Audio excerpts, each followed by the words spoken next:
Good afternoon and welcome to the first of 3 election postmortem panels organized by the UC Berkeley Institute of Governmental Studies. My name is Cristina Mora and I'm Associate Professor of Sociology and Co-Director of IGS, along with Professor Eric Schickler in Political Science. Thank you for being with us here today.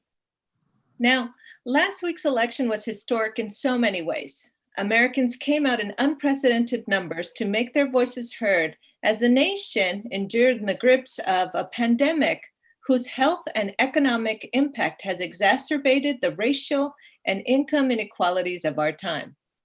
Today, we sit on the verge of placing a woman of color, Kamala Harris, in one of the highest ranks of elected office. And in Joe Biden, some see a continuation, perhaps, of Obama-era policies and practices. At the same time, the Trump administration and many in the GOP are fixated on casting doubt on last week's outcome, and Americans seem to be caught in political limbo. It seems like more than ever, clarity and clear analysis is needed to understand what got us here and what can potentially lie ahead.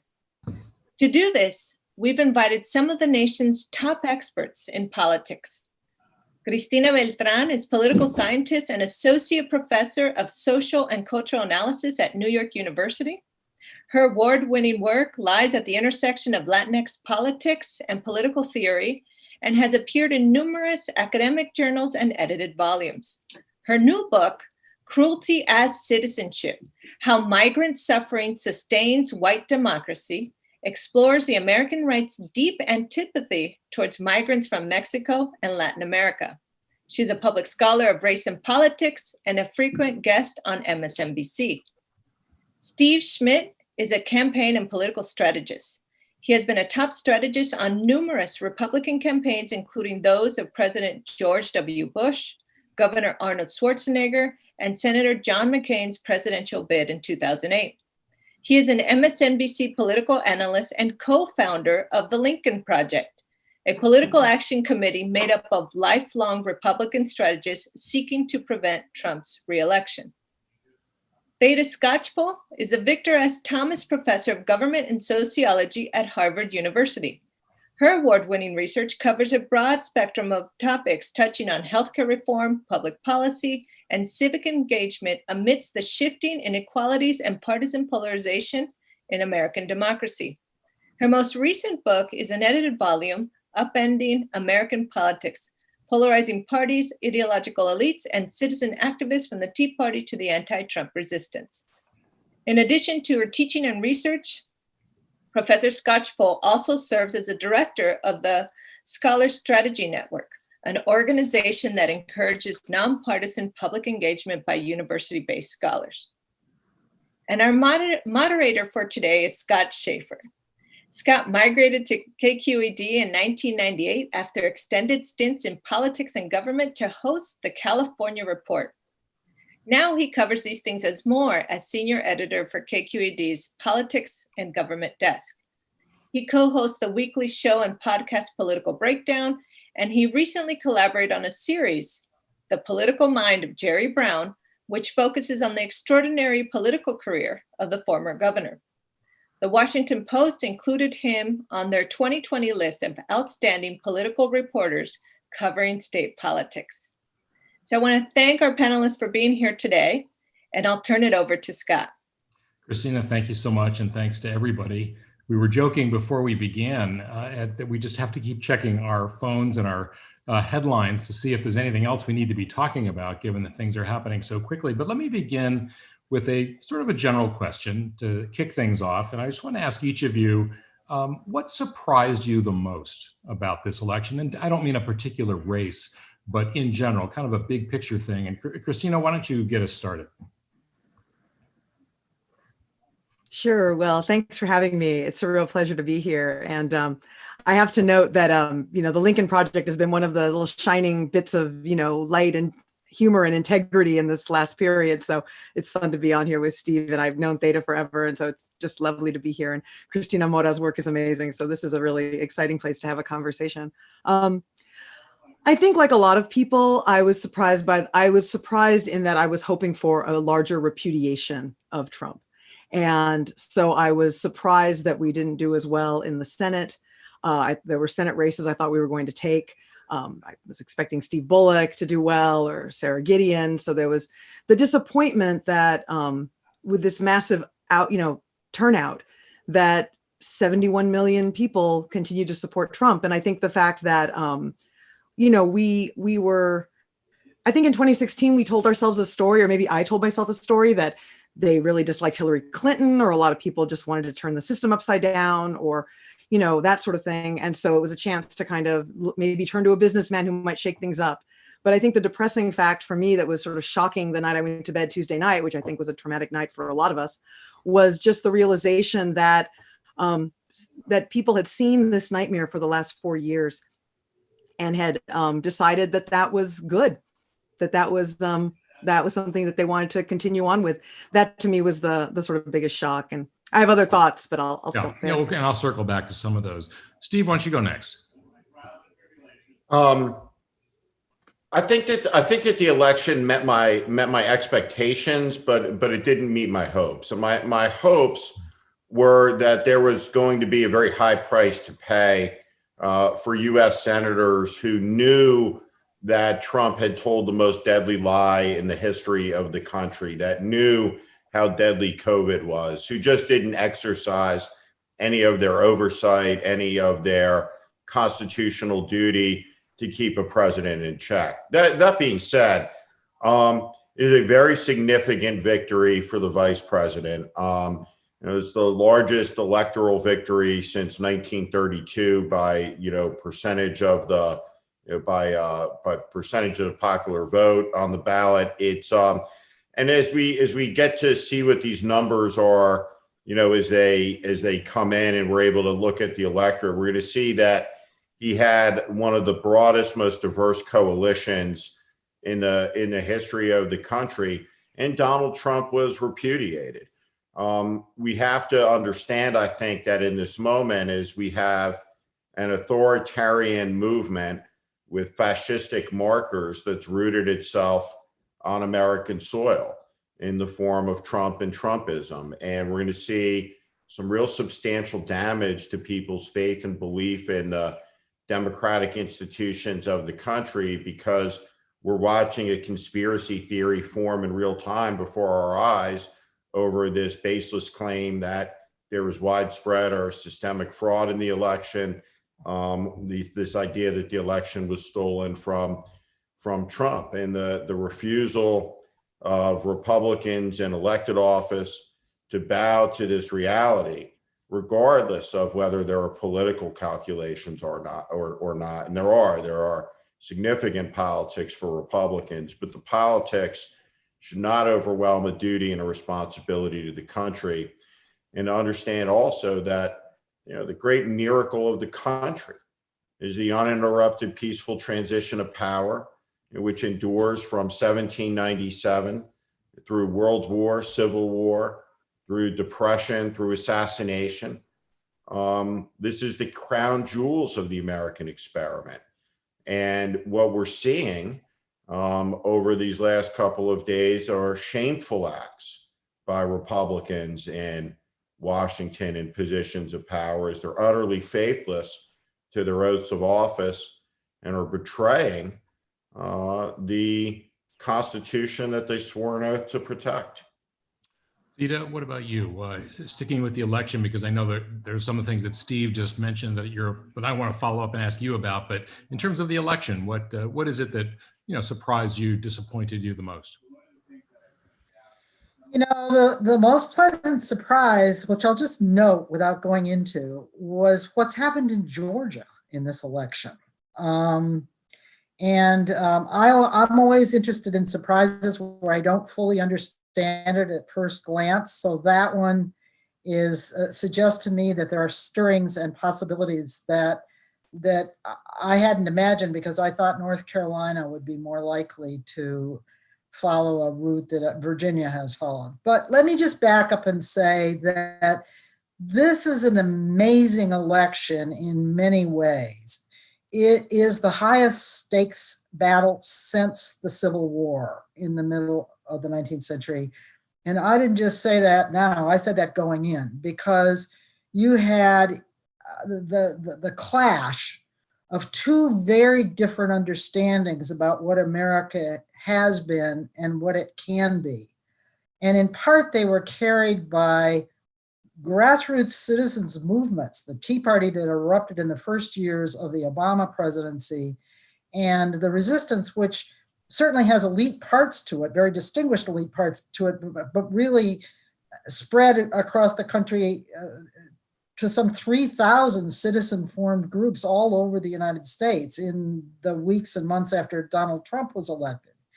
And I think that those widespread citizen upsurges, where the stakes were understood to be moral as much as economic self-interest. In fact, often people going against their economic self-interest, certainly regionally differentiated, metropolitan American and suburban America versus exurban and rural. But those drove the largest turnout of voters, potentially eligible voters since 1900, 120 years. And I expected a high turnout, but I don't think I quite expected that, given that this election unfolded in a deadly pandemic in which many people had to worry about what it meant for themselves or their own families and friends to go to the polls, to vote in many of the modalities that were available. So that is a very, in many ways, and I think many Democrats went into this election thinking high turnout means us, means we sweep.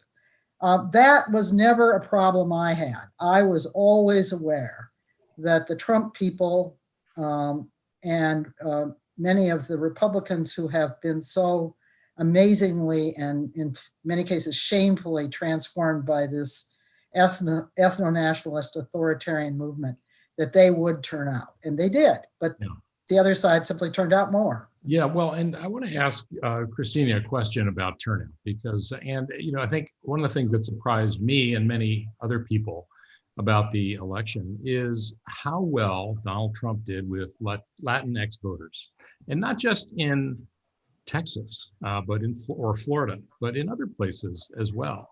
I think the pollsters seem to have missed that. It's so counterintuitive given the rhetoric and the policies at the border, the family separation, all those things. What do you make of that? And do you feel that you have enough data? Is there enough data at this point to say, in fact, yes, that Donald Trump did much better with Latino voters? Yeah, it's fascinating. And it didn't particularly surprise me. What were you asking? I wrote a book 10 years ago called The Trouble with Unity. And it actually, one of the things it argued is that there are Latino voters, but there is no Latino vote. That Latinos are an ideologically diverse group, not just by national origin, but when you think about differences in age, gender, sexuality, education, when you really think about all those things, you have to address the fact that this is a profoundly diverse population. And I think the Democratic Party has, on the one hand, Joe Biden did about as well with Latinos as Hillary Clinton did. He didn't. The exit polls we have now are kind of garbage. I don't think we're going to know all the depth of this for a little while. But I think one thing we did see was that Joe Biden did pretty well, but Trump was able to peel off some people. And it wasn't just conservative Cubans. That I think that's the story that often gets told is, oh, well, that's the side of Latinos that is conservative. But Mexican Americans in the Rio Grande Valley and these areas. There's clearly an interesting rural urban divide amongst Latinos. And I think there's also generational and educational differences. Well, I think the gender divide is important. If you just stick with one area, like you mentioned, the Rio Grande Valley, an enormous switch toward Donald Trump. So, you're looking at one specific place. It's not taking into account different states and different ages and all that. It's just this location. So what do you make of that? Yeah, well, I think a couple of things. I think Republicans were really in there. This is a community that has been poorly served by the Democratic Party as well, right? So I think that when Republicans went in there and tried to organize and reach out to this population, I think that had a huge impact. I think the fact that I think one thing people often get confused about with anti-migrant violence is that when you're attacking immigrants and you're attacking non-citizens, when you're attacking people trying to get in at the border, that is a different population than Latino voters, because all Latino voters are citizens. So this is an issue that is a solidarity issue for a lot of Latinos. You have mixed status families, but every voter is a citizen. So I think that matters enormously. And I think the other thing that is important to think about here is that there was the people who are in these rural communities, a lot of the jobs that they're holding now are working for things like the Border Patrol, right? So I think that you have 50% of the Border Patrol now is Latinx. Right. So you have a lot of people working for the Border Patrol. You have a lot of people working for ICE. You have a lot of folks who are in the military or in the police. So you have a whole kind of subculture that does involve a certain amount of people involved in carceral and policing professions.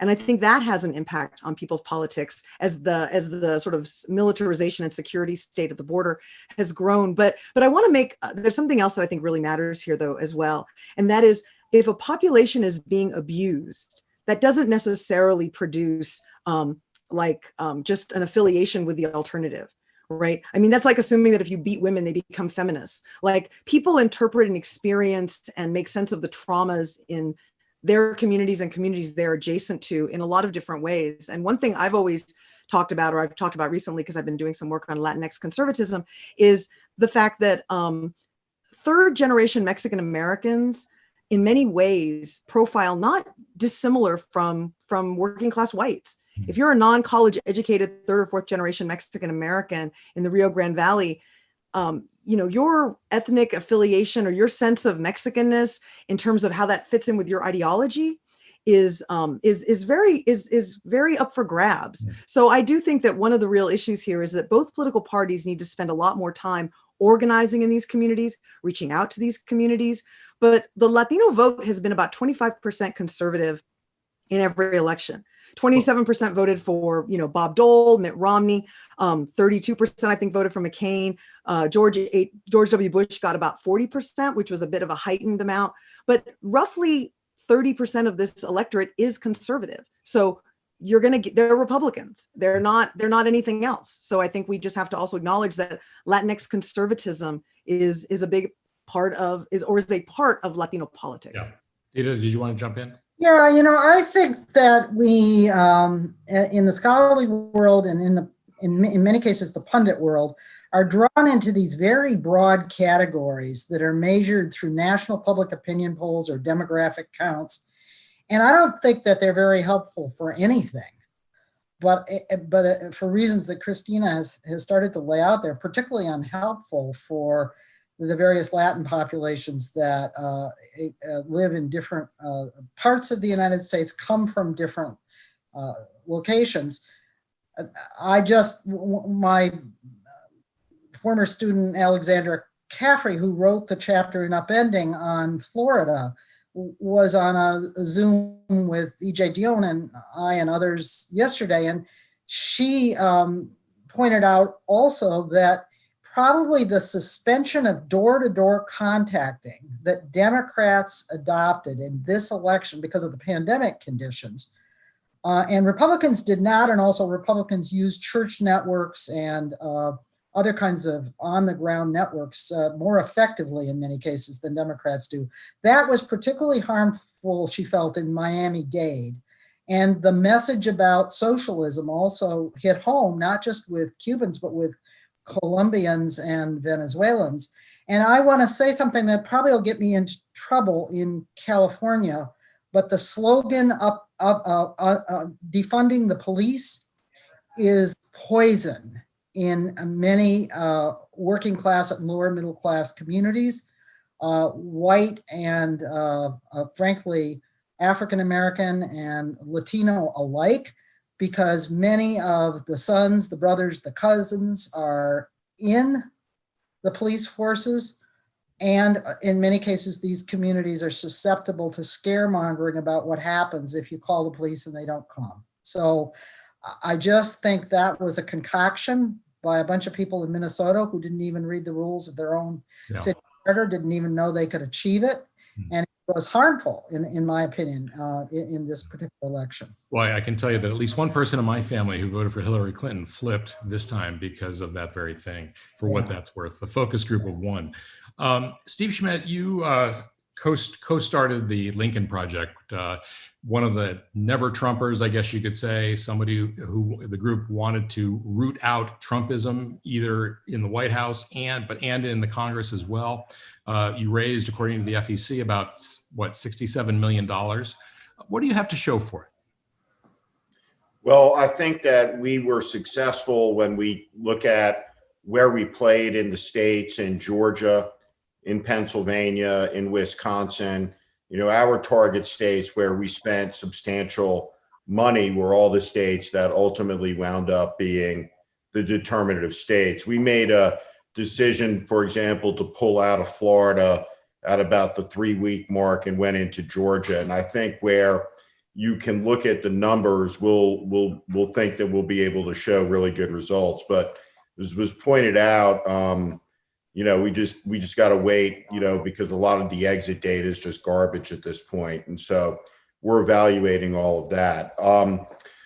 I think that what the Lincoln Project did is it injected some fighting spirit into the campaign at a moment that the Trump campaign was talking about its billion-dollar Death Star turning on as Joe Biden was coming out of the primary process, as he didn't have any money, as they were putting a general election campaign together. And we took the fight to Donald Trump, and we destabilized Donald Trump's campaign. And our activities led to the decapitation of his campaign with the firing of Brad Parscale.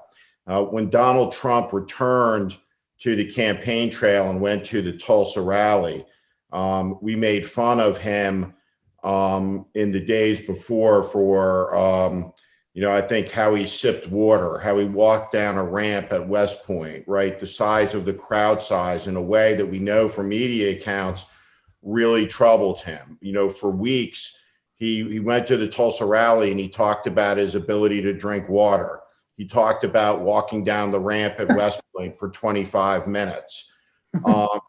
And so we, you know, are an organization that was an insurgency. We thought about how to fight. How do you fight a billion-dollar political enterprise starting off from scratch? We raised money off of the ads, you know, most of which went viral and accumulated billions of views. We built an organization with 500,000 donors that has millions of followership. That is an activist organization that, you know, was excited, that turned people out to vote, and I think played a role. And every time that, you know, that Trump turned and attacked one of us, you know, or fought us for a day, was a day they weren't attacking Joe Biden. And we succeeded in our aims of becoming, you know, part of his, you know, his principal antagonists. We succeeded in that. And, you know, I think that, you know, we took the fight to him. And when we look in all of the states, you know, the part of the campaign that exists below the waterline, like an iceberg, you know, we think we'll be successful with the Republican numbers, you know, that ultimately defected and voted for Joe Biden in this. I don't want to drill in too deeply on this, but I think of all the people who survived, the one that surprised me the most, or one of them, is Susan Collins. Yeah. And she was one you really went after early and often. Why was she able to withstand all of that and everything else that was thrown at her? Well, you know, there were no polls that had Susan Collins ahead. So I was definitely surprised about the outcome of that. Look, we are in the fight, right, to defeat Trump and Trumpism. And look, at the end of the day, we were a small percentage of the total amount of money that was spent there, right? The race was between Sarah Gideon and Susan Collins. We took our shot. We think the shots were fair. And the reasons we attacked Susan Collins so hard are on display tonight, with most of the Republican senators refusing to congratulate the president-elect of the United States, is that she abetted his behavior, was complicit with her silence. And we are in one of the great tragedies, one of the great crises in the history of the country. If we had the same mortality rates that the Germans did, there'd be 170,000 more of us alive today. Yeah. And so, look, at the end of the day, we went into these Senate races and we were successful on the right side in Colorado and in Arizona. Ernst was reelected in Iowa. That's too bad. Collins in Maine, regrettable. Lindsey Graham, I feel good about talking about him in a way that everybody can focus on his reputation. Difficult to beat a Republican in South Carolina, but he comes back a different man. And so we have these two Georgia Senate races the Lincoln Project will be involved in. And then our top targets will be Marco Rubio and Ron Johnson in the 22 cycle. And I don't know if we're going to get them, but we're going to tell the truth on these guys. And every one of them deserves to be held to account for their political cowardice over these last years. And we'll be in that business for the next years. There's a lot of talk in this campaign about, you mentioned defund the police, Theda. There's that, obviously this racial reckoning that's going on here in California. We had affirmative action on the ballot. People failed to end the ban. And I'm just wondering, what role do you think race played in this? So there's a lot of talk about race in terms of white-black, but the dynamics within communities and between communities of color can be interesting and important also. Theda, do you want to take a stab at that, or Christina, either one? Well, I'm sure we all have a take. Of course, race is racial differences are at a boiling point in our politics over the last decade, and I think if we look back over the sweep of American history, whenever African Americans in particular begin to gain rights and political power, and obviously from the point of view of popular conservatives, ethno-national minded Tea Partiers, for example, Barack Obama's presidency was shocking and frightening. And frightening is a very appropriate word because fear really motivates people to very extreme things and hateful things. But it's also a period that comes at the tail end of immigration, masses of new immigrants arriving in the United States. And immigrants have always been the strength of America. They're what make this one of the things that makes this country extraordinary. But if you look back over 2 centuries of American history, at the end of periods of new arrivals coming in large numbers, there is always a massive nativist reaction. It was against the Irish, in particular, and some of the Germans earlier than Southern Europeans and Jews. And in this period, against immigrants of color from particularly Mexico, Central America, but also Asians and Africans. And, for that to coincide with a period in which African Americans are building a participation in power and making claims, including claims about policing that have been suppressed and pushed out of sight for a long time, that creates just an absolute tinderbox for often elites on the right who have no interest in those intrinsic issues. I study the Koch network. I've studied the millionaires and billionaires who give to the far right. And when I interview them, they show that they don't care at all about any of these questions. They find it distasteful. But Trump managed to fuse those two forms of extremism, and race is a large part of it. But I just want to end on a conclusion that my research on the popular movements on the right and the left, the ones that are spread across the entire country, not just the ones that occur in the liberal coastal areas, convinced me that what we're seeing in this period is a civil war among white Americans about what the meaning of the country is. And on one side, there's a sense that we can celebrate and grow and be strong through immigration and multiracialism and Black empowerment. And on the other side, there's an absolute terror about that. Yeah. Christina, what would you add to that? Go ahead. Yeah. Before you jump in, I just want to add one thing, which is, Trump made a real play for Black male voters and also yes, he did. Latino men in particular. Yeah. And it worked in part. Men find the strong man thing appealing. Yeah. Christina? Yeah, I was going to say, I think Theda and I agree on a lot of this, because I think that you really are seeing a story of, on the one hand, a certain kind of masculinity, but I think this issue of a diverging white, the way that the white vote itself, when we talk about sort of hyper-partisanship in this era, a big part of it is because white identity is itself diverging in two different directions. And I think having to really theorize what that means politically is a real task of this moment. I think there's a couple of things that interest me here about the fact that we are living under conditions right now of not only high levels of immigration, but massive economic inequality, right? So we have more economic inequality now than we've had, in generations. And then we have a global pandemic that is making people feel very frightened about even if they're surviving, they know lots of people who are barely surviving or not surviving, right? Who are losing jobs and getting laid off and struggling in all kinds of ways. So I think that it's in that particular context when you have a language of something like socialism, or you have, which is actually a call for creating economic, more economic equality, more justice, rising tide for all communities. But I think the kind of anxiety about letting go of whatever little you have, I think it sparks a kind of conservatism or just a desire to not make any changes that feel too dramatic, too different.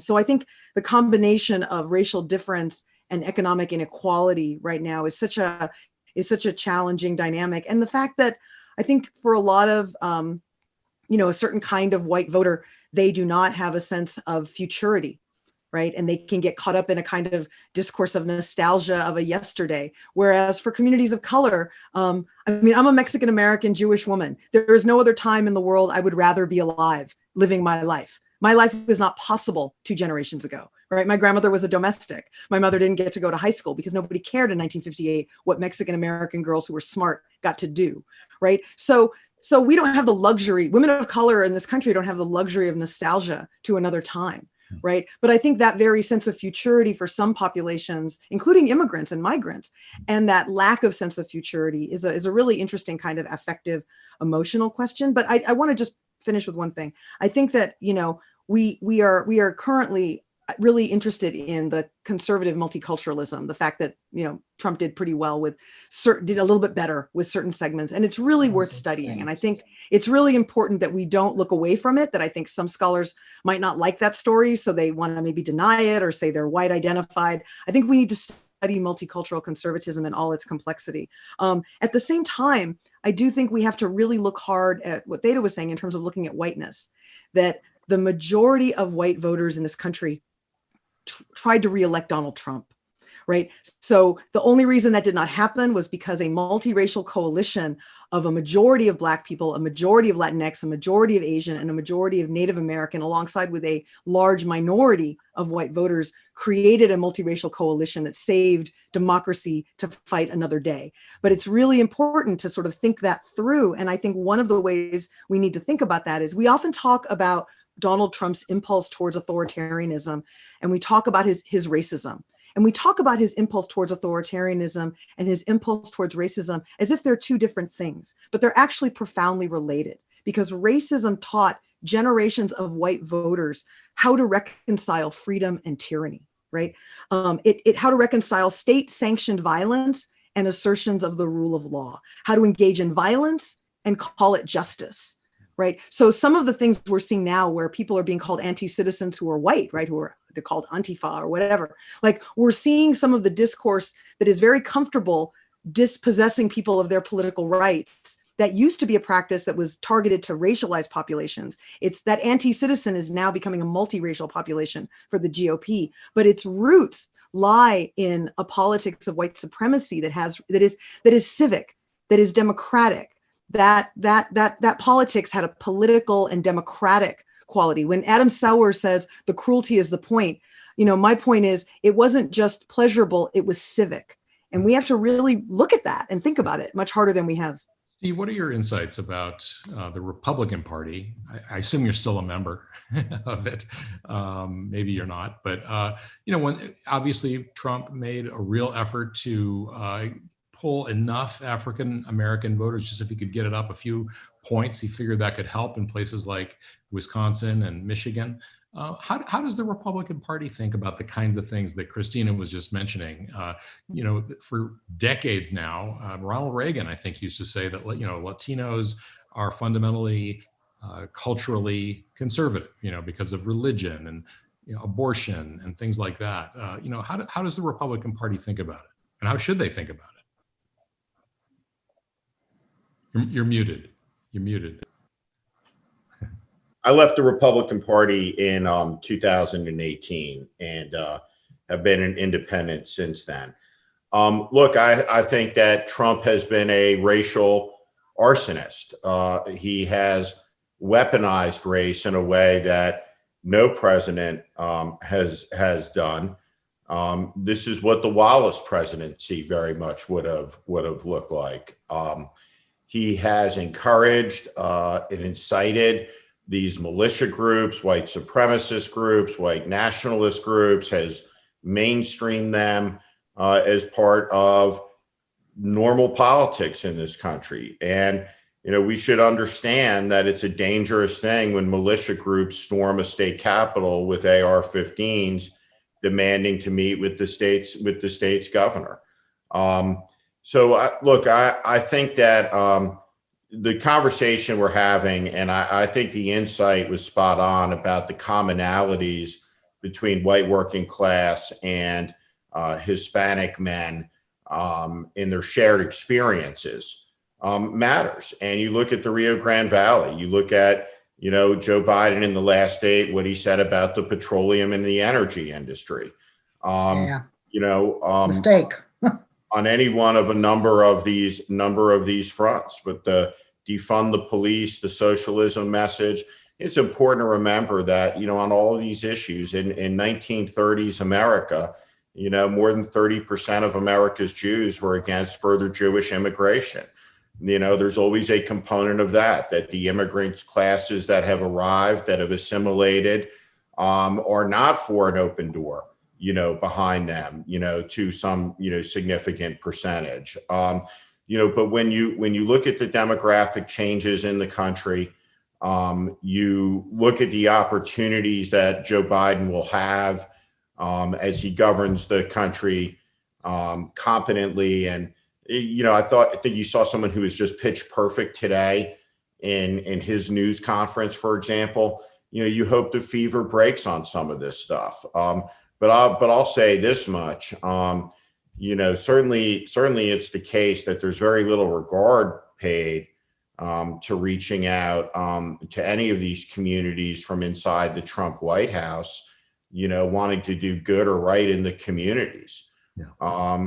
He's been a terrible, terrible president. And last but not least, COVID's going to kill at least 1 out of every 1,000 Black people in this country, right? Can you imagine if this was happening in the white community in America at that level, right? 1 out of every 1,000 people. And this is raging out of control in our minority communities across the country. We see tonight the slowing of the transition process, which was one of the things that was attributed to a lack of preparedness around Al-Qaeda's attack on 9/11.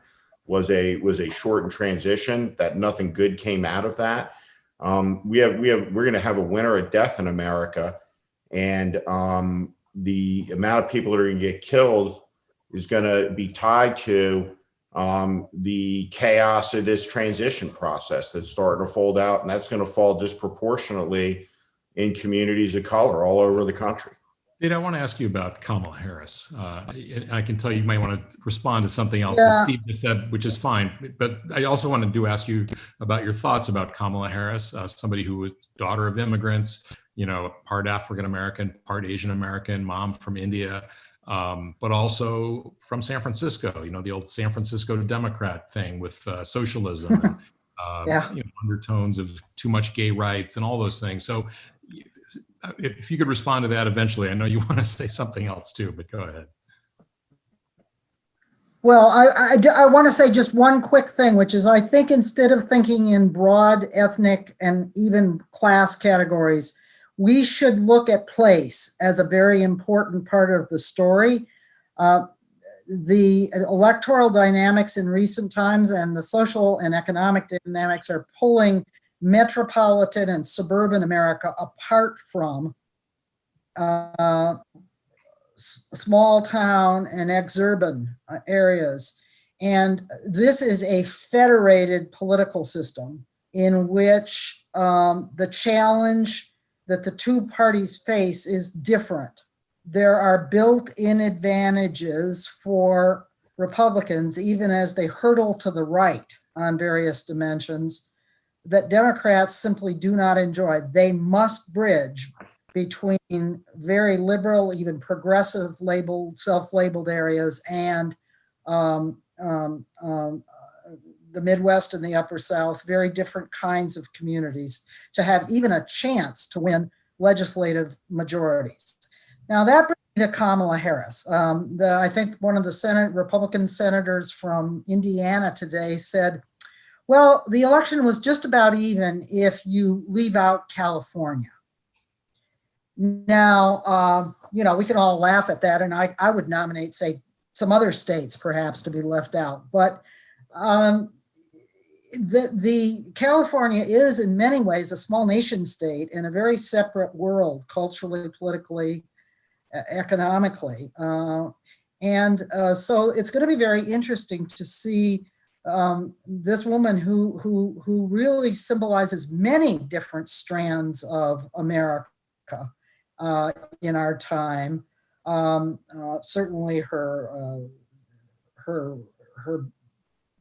Blackness and the fact that she went to a Black college and deliberately made a choice to be part of that community, her immigrant parents and heritage, but her Californianess and her Northern Californianess is going to matter in all of this. I've been struck by the symbolic partnership that seems to be functioning pretty well between Joe Biden, who's, blue collar origins, Pennsylvania, Rust Belt places, Irish all the way, and certainly old and white and male. With this, they seem comfortable together. They seem to be forming a partnership, which I think has symbolic importance for the next 4 to 8 years, as well as governing importance.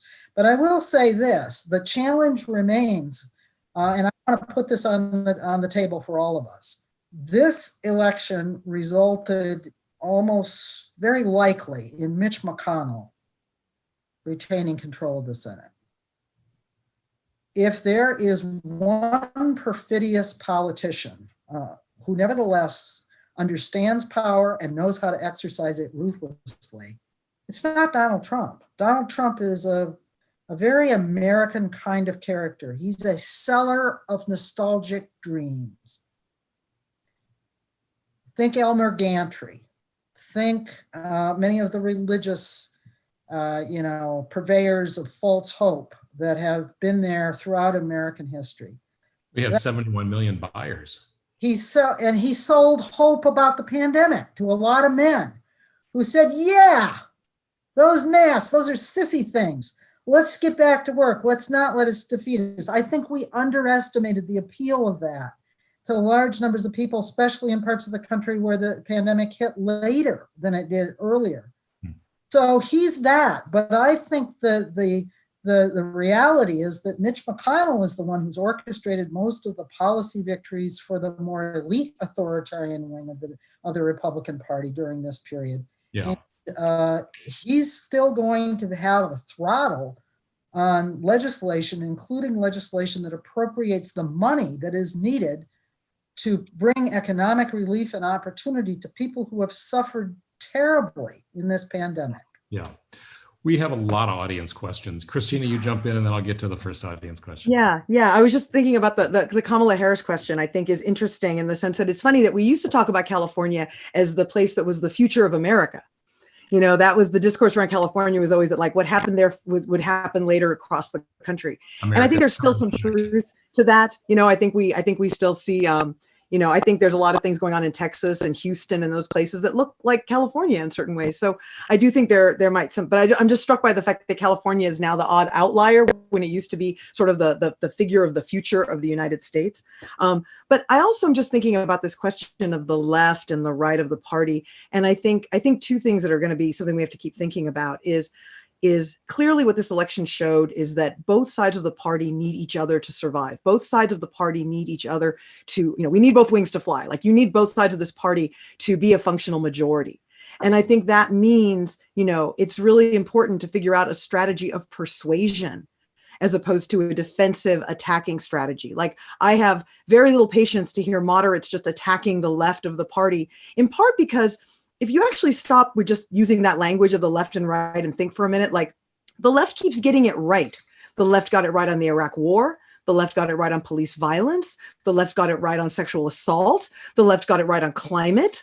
The left got it right on the prison development. So the left is the canary in the coal mine that often talks about gay rights, LGBTQ rights. I mean, again and again and again, where we go ethically, morally, and politically is where the left goes first. So I think it's just important, but I also think that the left has not been very good. You have to win elections to address these issues. Let me just finish real quick. I just think that the left has not been very good at persuading people. I think we have to engage in a politics of persuasion on both sides. And I think sometimes these slogans don't help us in the work of organizing. And I think one thing Donald Trump has created is a kind of celebration of expressiveness where you just sort of take pleasure in saying whatever feels good to say in the moment, where the work of organizing is trying to grow the grounds of agreement. And it means that moderates have to figure out how to talk to their conservative constituents and grow the ground of agreement and say, AOC is not your enemy. AOC wants to see your thriving. And it requires, AOC and the squad to find better ways or new ways or more capacious ways to talk about how their politics impact rural America in productive ways. But we need to get back to a better politics of persuasion and organizing as opposed to a kind of expressivism that I think Donald Trump has taught us feels fantastic in the moment, but doesn't actually grow the ground of agreement. Well, that's a good, I think, basis for the first audience question here. And Steve, I guess I'll put this to you because they mention you or the Lincoln Project. Question is, I'm very interested to understand what are the primary drivers of difference and how can movements like the Lincoln Project both foster recognition of commonalities and increase cooperation and unity where differences remain? I'm not sure that was your goal, but did the Lincoln Project build understanding and commonality, or did it drive a wedge between people? Oh, build a wedge. Well, it was a joyful wedge. I think that we live in a moment of democratic rescission all over the world, where you see governments like Hungary and Poland that are no longer functional democracies. I think it's no accident that Nigel Farage, another proto-fascist, is on the stage with Donald Trump in Arizona. It's a global movement. And the Republican Party, with its authoritarian markers, is much closer now to Orban's party in Hungary than it is to what was a traditional center-right European political party or the Canadian Conservative Party or the Australian Conservative Party, what have you. And the Democratic side of this cannot be the gentle side of the debate at all. It must be fierce. And we attacked Donald Trump in a way that fit our profile of Donald Trump and would destabilize him and make him react. And that was successful. Now, in our politics, for example, we worked with a group of African-American pastors in Philadelphia and in Michigan. We worked with the rapper Offset in Georgia in the African-American community. We worked with allies with whom we might have disagreements on a policy question for the common goal of removing Donald Trump from political power. We reached out to people that we have political disagreements with with an open hand and in good faith and in good cheer to try to topple Trump. And so there's a way to talk to each other about a lot of issues. And one of the scandals of America's failed governance in this era is that about 80% of us agree on solutions to a wide array of problems in this country, right? That are commonsensical in nature. But the Lincoln Project, for example, believes it is essential, looking at this election and looking at the rhetoric of Trump over these last years, and will support the submission of a 2021 John Lewis Voting Rights Act and a 21 Civil Rights Act. We believe there must be an Election Security Act. We believe there must be fundamental ethics reform. So the type of grift and stealing and the emoluments that took place, the level of corruption in this administration, the serial violations of the Hatch Act, the abuse of the taxpayer, that none of these things ever happen again. We're going to talk about budget in this country. We will eventually in America run out of money, right? Donald Trump added another $8 trillion to the federal debt. 4 trillion of it coming before COVID. When we talk about a budget, we should look at each other and be able to have a conversation, I would hope, that could start out with how much money does the government need? What's your number? What's my number? Right? We'll know what the high numbers are and the crazy low ones. Why does the government need that much money? How's it going to spend it? Does the service the government is trying to deliver actually work? Does it succeed? Does it sell false hope? Is there waste? Right? We have to look at the challenges the country faces in this profound hour of crisis that we're in. And we're in an hour of crisis, make no mistake about it. And there has to be the ability, I think, to look at each other with good faith, to understand that the whole point of the country is founded in disagreement. It's okay.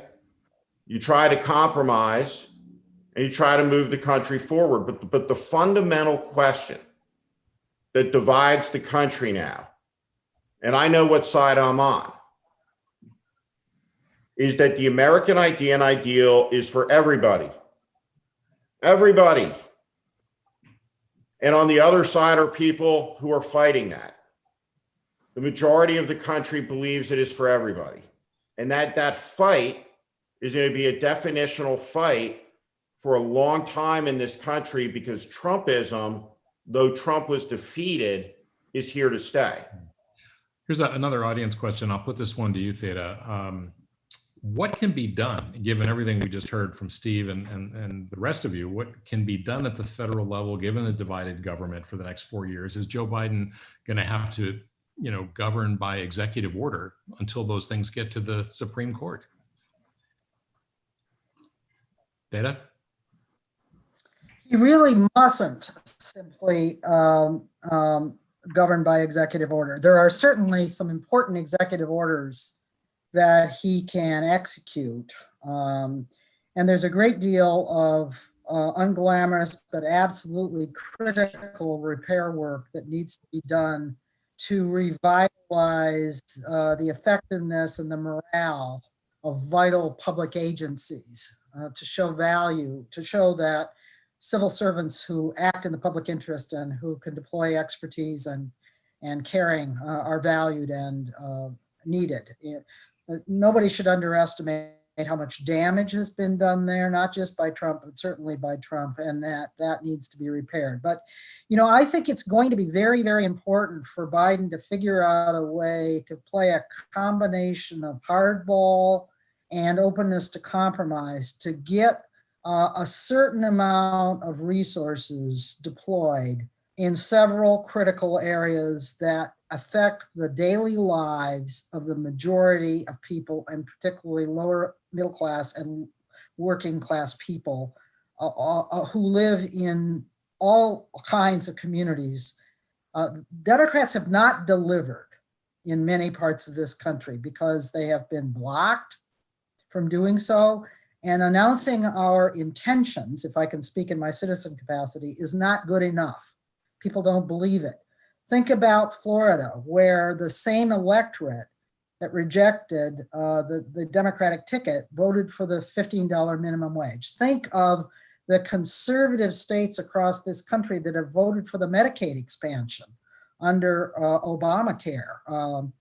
That's an area that I study as an expert, and I can tell you there's been made a great deal of progress, even in the Trump era, because people felt they could vote for the policy without voting for an entire political party whose entire package they did not believe in, or they didn't believe that they could deliver. So Joe Biden has 4 years here in which he must deliver, despite the fact that McConnell is going to try to run Obama 2 on him. He's going to try to starve him for resources and identify the Democratic Party with a sluggish and unequal economic recovery from this terrible pandemic downturn.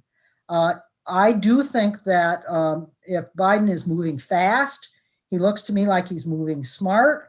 I think he can leverage a certain amount of resources that are needed to build out public health capacity to deliver a vaccine over the next year.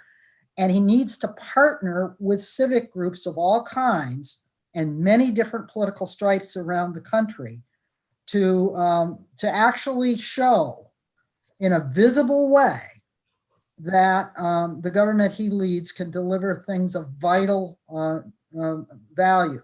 And he's going to have to figure out a way to bargain and coerce a McConnell-led Congress into spending more on redistributive economic recovery than they want to do. I think he can do it, but he's going to have to get a lot of patience from the advocacy group left. It simply does not make sense to prioritize a series of professional advocacy goals that are highly moralistically relevant to people who work in professional offices in New York and Washington, but do not speak to the daily concerns of middle income and working class Americans across the country. Yeah. We're almost out of time. I want to pose one last audience question. I'll give you each a chance to respond to it. Christina, why don't you go first? The question is, do you think the problems demonstrated by this election and recent years will inspire significant changes in the presidency, Senate, or the Constitution itself?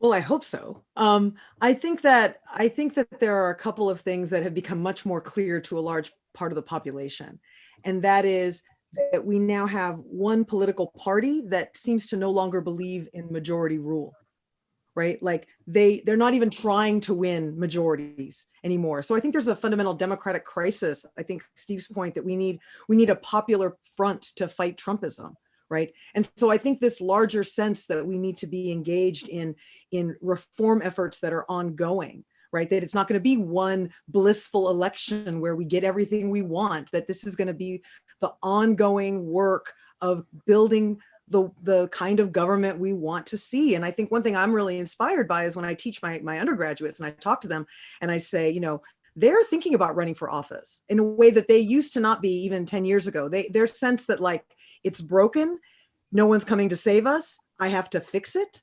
But I think so I think that dynamic is powerful. I think the other thing that I think matters here is that even having the discussions we've been having, we were talking earlier about monuments and people tearing monuments down and the debates around that. But I think one of the things that's been healthy about that is we've often treated our Constitution as if it was this sort of perfect antique that we couldn't, we lost what Pete Buttigieg called it. We've lost our sort of constitutional muscle in the sense of our willingness to think that is a living document that works because we reform it, right? And we make it work for us. And so I think we now have a population of people who are thinking, yeah, we need to grow the courts. We need to get rid of the filibuster. Like we actually have to make certain kinds of democratic reforms. These are the kind of debates that large portions of the population now are thinking and debating about. It needs to grow, but I think that is the kind of work that I think is going to be part of democratic activism, political activism across the divide as we try to kind of create a more healthy democratic, polity at this point. So, Steve, what would you add to that? Well, in this moment, which I think is at a hinge of history, and I think about where my politics are and the place that I came from, as someone who's turned 50 years old this year, grew up in New Jersey in the Northeast in a working class town, was a New Jersey moderate, out of the Jack Kemp wing of the Republican Party on civil rights and other issues. When I look at ideologically, I think one of the focuses in politics, when I look across the spectrum, I think big is a problem. I think big government, right, can be terribly inefficient. But I also think big technology. I think big companies. I think big banks, big cable companies. There is too much control concentrated in too few places and in too few hands in an anti-competitive and undemocratic manner. And we get to say as a society how big and how powerful we want these entities to be. And we can have that discussion through a prism and a frame of the public good, which we should start trying to have again in good faith with one another. I also think and have come to a point of view that we need to amend the Constitution of the United States in two areas. We have to fundamentally fix how we do redistricting and how we draw congressional lines. And this can only be addressed by constitutional amendment, number one. And number two, I think that we need a renewed equal rights amendment that asserts into the nation's founding document that the liberties of the country are extended to women, to the LGBTQ community, that everybody is enfranchised in the country's documents by name who has not already been so, which should lower the level of litigation around some questions, right? We should just settle the question with language that covers it all. And I think in the years ahead, these are necessary things to be done as we deal with a lot of the structures and a lot of the problems, that are residue from this Trump administration. We have to fix our institutions and make them stronger. Okay. Didi, you're hitting cleanup here. Final thoughts? I think we're both in a hopeful and in a perilous juncture. And I think this juncture has at least another decade to 15 years to go before the issues that came to a head in one presidential contest here are resolved enough so that we can be sure that there's not going to be a slide into an American variant of fascism. And so I think it's a time for cold-blooded realism about how we can find the levers that are going to enable forces to build the power to maintain momentum that I think this Biden-Harris election does create in the right direction. And I think the only structural reforms that ought to be on the table right now are finding a way to guarantee voting rights and access for everybody. And that's not going to be easy. But I think that, along with perhaps some mechanisms for reducing the most extreme forms of gerrymandering, might possibly get a certain amount of broad buy-in beyond the ranks of the Democratic Party or one of its wings. Yeah. We are not going to get rid of the Electoral College. We are not going to amend the Constitution Alas, right now, we are not going to get rid of the filibuster, which I hoped would happen. And we certainly are not going to be packing the Supreme Court in the near future. So along with delivering some real well-being and opportunity to large numbers of Americans living in many different kinds of situations and communities, let's fight for the reforms that will open the space toward more democracy and not these terrible long lines that people had to stand in just to cast their ballot in this remarkable year. Okay. It seems like you're freezing up a bit, and unfortunately we're out of time as well. But I want to thank you all for listening, for joining us, for all your great questions. I want to invite you to join Berkeley IGS tomorrow. There's going to be a postmortem of the California part of this election, and that'll be tomorrow, Wednesday, from 4 to 5 p.m. Christina Beltran, Steve Schmidt, Theda Scotchbull, thank you all very much. Thank you.